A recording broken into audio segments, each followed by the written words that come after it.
We're going to start things off a little differently for this video. No fancy unboxing for the Yokomo Super Dogfighter. We're just going to get right into the build.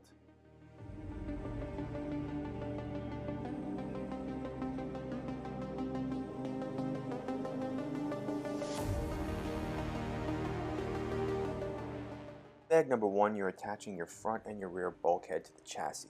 These bulkheads are metal, high quality, and look superb. Also, this kit comes exclusively with hex hardware, so you'll also notice in my video that I'm putting Loctite or thread lock onto the screws. Anytime you're putting a screw into metal, you'll need to add that. It doesn't come with the kit, so make sure you have some. Next, we're attaching the support plate, which runs down the length of the chassis between the front and rear bulkhead. There's still significant flex with this chassis, but I'm not jumping mine big, running it in the backyard track with very little jumps, more like bumps and ruts, so this will be sufficient.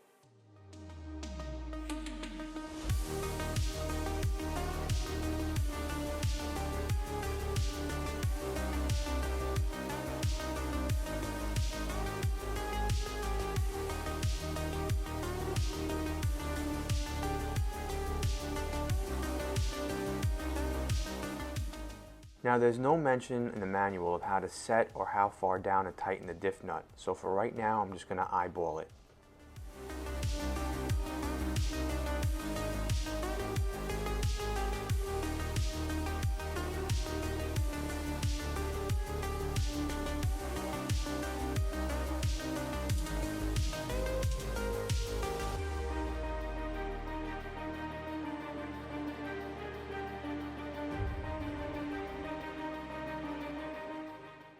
Now when building your diffs, be careful with the gasket because it's literally paper. So just fit it around the 4 prongs and use some tweezers to help you guide it down.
Now something of importance, don't make the same mistake I made as well as some other YouTubers. The thicker of the wheel hubs go in the front and the thinner in the rear. And also I'd like to note that your universals come pre-assembled. That is pretty awesome.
I'm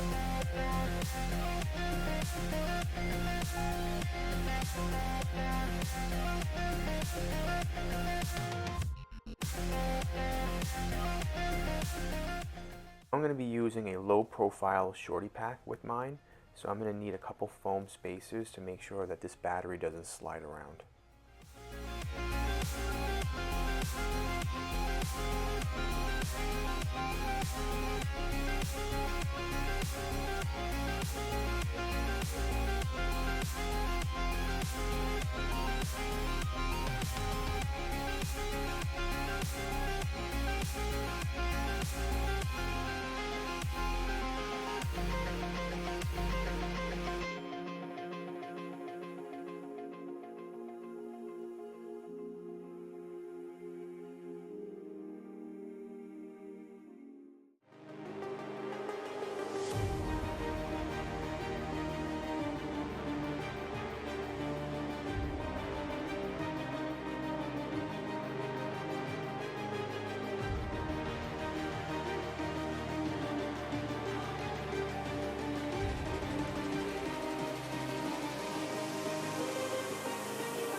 Well, that's it for the Yokomo Super Dogfighter build. I'm in love with how this buggy turned out. It looks fantastic. As far as the kit, the fit and finish of the kit is just superb. Also, I now see what other RC enthusiasts have raved about as far as the simplicity of this buggy. Your front and your rear bulkheads are metal, and that also doubles as your gearbox, but there are no other gears other than your front and your rear differential, your spur and your pinion. Very simple. It limits the loss of power being transferred between gears. So simplicity, yes, and very easy to work on as well. As for the body, it's really easy to cut out. It's squared off. It fits nicely over the chassis, and it's easy to take off as well. As for the color, well, I decided to go with the Tamiya metallic green. One can is all I use to spray the body, the under tray, and the wing. It's more than enough. Backed it in silver, and as far as the under tray, I then went with a couple coats of black just so it looks nice with the chassis. Speaking of color, how awesome does this metallic green look? I love it. It's probably my new favorite color at the moment. And as far as the box art, pretty cool, just not my thing. I decided to go with the Masami Tribute MCI decals. Love the way it looks. As far as the rainbow flames, I guess you can call them that. I thought I was going to have an issue with them, but hey, I used a little soapy water to place them exactly where I wanted to, and then a blow dryer, and these things just lay down nicely over the curved parts of the body. No issues whatsoever. And of course, those pink wheels, well, from what I see online, these pink wheels might be just a little bit more pinker than the originals, if that even makes sense. But yeah, it still looks good with this metallic green body. I love the way the green and the pink complement each other. So throughout the video, I kind of hopped in at certain points, just sharing some tips and reminders about things that you would experience when building this. And so here are my thoughts about the kit. And I'm going to start with the manual now. The manual is nice, doesn't look anything like the original. However, it's not as user-friendly as, like, let's say a Tamiya manual. There are some areas of the manual that are a little vague. There's really a lot going on each page, and there's a lot of confusion, at least on my part, with the screws that you had to use. You'll get one big bag, let's say bag 5, and in bag 5 you have sub-bags of screws. And in a certain step, you might need a screw from this bag and a screw from that bag. And some of the screws are very close in size as well, like maybe like 1 or 2 millimeters off.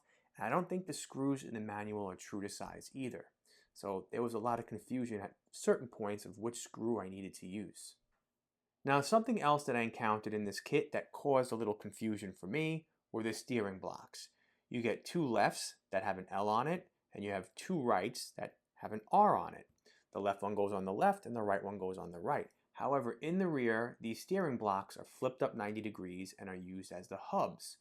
The confusion I had was you actually have to flip them around on the rear, meaning the left one goes on the right and the right one goes on the left, and the manual wasn't very clear about that, and so I was confused and indecisive, and so I had to reach out to a couple other RC YouTubers who already put their build videos out just so I could verify this and get some positive reassurance, but in the end I was right, you have to flip those around. Now, when it came time to install the motor, I decided to go with a brushed motor, a Rerelease 19-turn motor. I think this should be okay. I mean, the track I run my RCs on is not overly big. It's a nice size. There's not huge jumps. It's only like little small bumps and ruts really. So I think that should be sufficient. And then, people were also talking about the shock travel on here. And again, just bumps and ruts for me. I'm not sending this flying through the air, so I think it should be okay. As far as the shock weight oil, I put 400 in the rear and the 300 in the front, and the suspension on here is nice and plush. So I think that'll be okay. And then of course, if you're building this or in the process of building it or waiting for it to arrive to you, they only give you one choice of pistons to use, and those are the 3-hole pistons, so you're kind of limited as far as what you're going to use there. But in the end, I could tell you that the suspension, at least on mine, is nice and plush, and I think this will be just fine out there. Now, going back to the motor, one other thing that a few people online were talking about was that where the spur gear is placed in this buggy, some people's motors didn't have a long enough motor stem, which is where your pinion mounts onto. I could tell you that I tried out a number of brushed motors on here, one being the Rerelease. A couple are those just plain black can brushed motors you could buy on eBay, and both stems on those were long enough to fit your pinion on there and have it lined up perfectly. Now, I can't speak on other brushless motors, but I could tell you that the brushed motors that I put in here fit just fine, so you could just go with what the kit provides you as far as that pinion, which I think is a 21 tooth pinion with a brushed motor. So I definitely had a blast putting this together. It's definitely high quality as far as the metal and the plastic on here, but for the price point, about $450 US, is it worth it? I mean, for me, yeah, it was, because this is Yokomo's first re-release of the legendary Super Dogfighter. I mean, how could I not get this and add it to the collection, right? But I mean, again, that's totally up to you. I didn't go crazy with electronics on here, but for $450, and then, you might want to put a nice brushless setup in here, ESC, brushless motor, your receiver, and everything like that. That could be another $200 to $300 depending on what you're using. But for me, what I have in here I think is good enough. I love the way it turned out, and I would recommend it if you're kind of on the fence about getting one of these or not. I mean, how could you not? Again, it's Yokomo's first re-release, right? So I definitely suggest it, okay? And so now we're just gonna have to wait and ride out the winter, and hopefully the spring gets here sooner than later so we can get this out and have some fun with it. But until then, keep an eye out for my future videos. Don't forget, hit the like and subscribe button down below if you have not subscribed to the channel yet. Your support would be greatly appreciated. And as for everyone else who is supporting the channel and subscribed, thank you so much. I'll check you all in my next. Take care now.